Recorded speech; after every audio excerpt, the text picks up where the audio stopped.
रहीम अलीज़ी Alvi vlogs के साथ एक दफ़ा फिर हाजिर हैं। आज हम बनाने जा रहे हैं होममेड टमाटरों का पेस्ट। इसके लिए हमने ये टमाटर ले लिए हैं और इन टमाटरों के ये जैसे यहाँ से हमने छिलका उतार के ये इसका सार उतार के जैसे वो हमने इसको करना क्या है, इसको कर लेते हैं ब्लेंड और फिर आपको दिखाते हैं नेक्स्ट हमने क्या करना है। टमाटर लेके हमने इनको कटिंग करते जाना है, छोटे छोटे पीस बनाए या चार चार पीस बनाएं और ब्लेंडर में डाल के यूं कट करके इसमें डालते जाएं और ब्लेंड कर लें।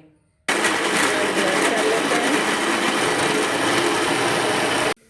ये हमारे टमाटर ब्लेंड हो गए हैं तो हम इनको रख देंगे थोड़ा पकने के लिए। थोड़ी देर ये पक जाएंगे फिर हम इनको स्टेन कर लेंगे।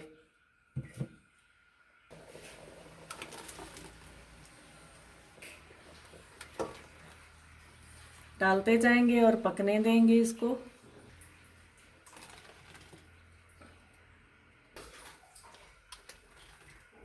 ये जी हमारे पास हैं 5 से 7 किलो हमारे टमाटर हैं। आप कहेंगे 5 और 7 के दरमियान तो 2 किलो का फ़र्क है, तो वो अंदाजे से ऐसे ही हैं।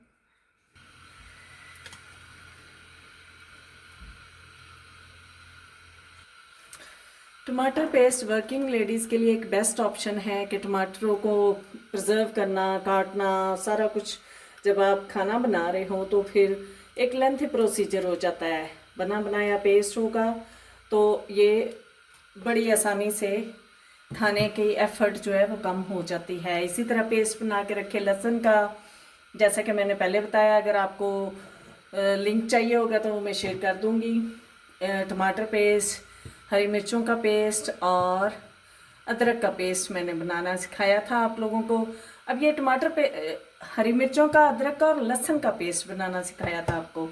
और ये टमाटर का पेस्ट आज बना के रख लेंगे इंशाल्लाह। ये भी हम इस्तेमाल करते रहेंगे अपने खानों में।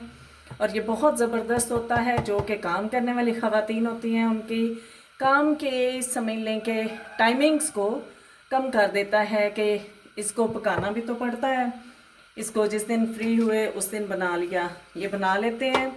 इसका थोड़ा सा भी बॉयल आ जाएगा तो हम इसमें इसको बड़े बर्तन में भी शिफ्ट कर देंगे और दूसरा ये है इसको स्टेन कर लेंगे। ये गर्म होके काफ़ी हद तक सॉफ्ट हो गया। अब हम इसको स्टेन कर लेते हैं, फिर इसको पकने के लिए रखेंगे। ये स्टेनर से स्टेन कर लेते हैं सारे को।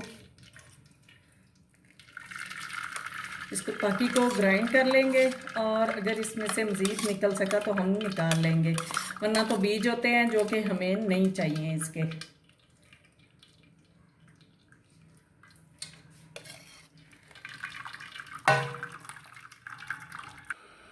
ये हमने पकने के लिए रख दिया है। हमारे चूँकि 7 किलो टमाटर थे तो इसके हिसाब से ये 4-5 हमने बे लीव्स इसमें डाल दिए हैं। ये जब पेस्ट बनने के पास आ जाएगा तो फिर हम इसमें थोड़ा सा नमक और थोड़ा ऑयल शामिल करेंगे।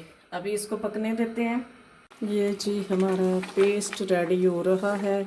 हमने इसको ढक के थोड़ी देर पकाना है ताकि हमारा ये पेस्ट जो है वो जैसे उबल के या पक करके जैसे ये उबलता है, ये हमारे ऊपर छींटे ना पड़े और एक तो दीवारें भी ना गंदी हों, दूसरा मुंह भी बच जाए, क्योंकि ये उड़ के तो कपड़ों पे, मुंह पे, सब पे गिरता है। इसको इसी तरह आंच रख के तो इसको पकाते रहेंगे।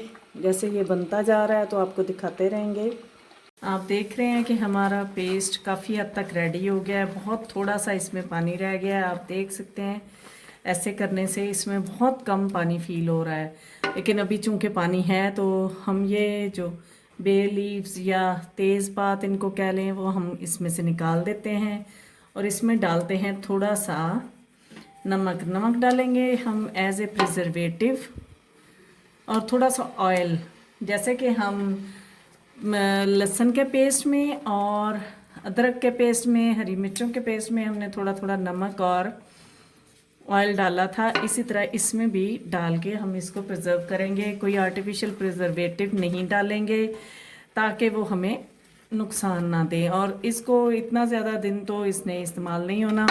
इसमें तकरीबन हाफ़ कप के करीब हम ऑयल शामिल कर देते हैं ताकि ये नीचे से चिपके ना और जल्दी से ये कुक हो जाए। आप देख रहे हैं ये किनारे छोड़ देगा अभी।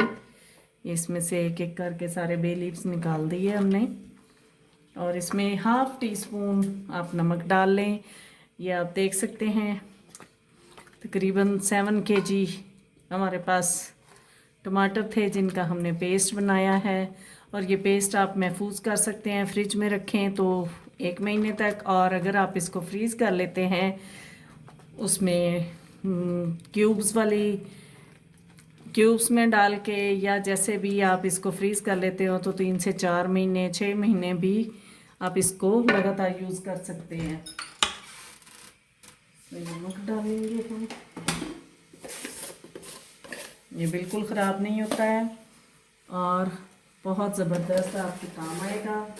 बस जब आपने इसको इस्तेमाल करना है तो तब आप इसको ऐसे इस्तेमाल करेंगे कि आपको नमक का याद रहे कि नमक आपने खाने में कम डालना है। ये देख सकते हैं आप हमारा इसमें ऑयल है, अब वो नहीं है पानी, तो इसको ठंडा होने के लिए रख देते हैं। ठंडा होने के बाद हम इसको प्रिजर्व करेंगे।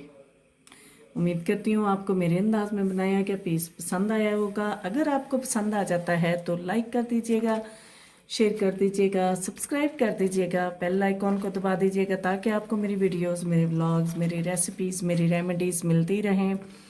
दुआ में याद रखिएगा। अल्लाह हाफिज़।